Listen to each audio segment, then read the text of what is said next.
Hello guys, welcome back to a new video. So in this video we are looking how to make a PPT or presentation for a seminar by using Canva. So for that, just download the app Canva and open the app,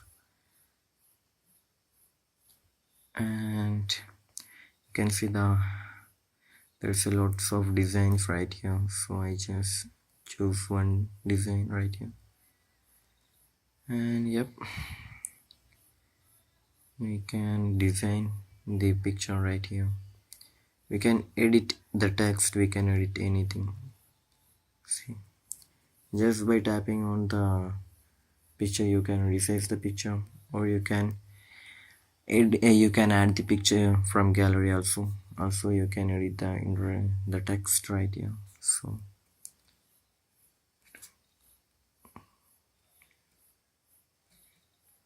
see right here, you can see we can edit anything right here.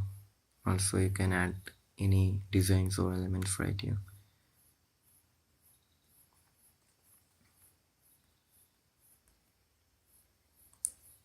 See, you can make a PPT right here. Also if you need to add any page or anything else, just tap on the plus button right here and page. See, by doing this you can add pages right here. So I hope this video was useful for you. Just do like, share, subscribe to our channel.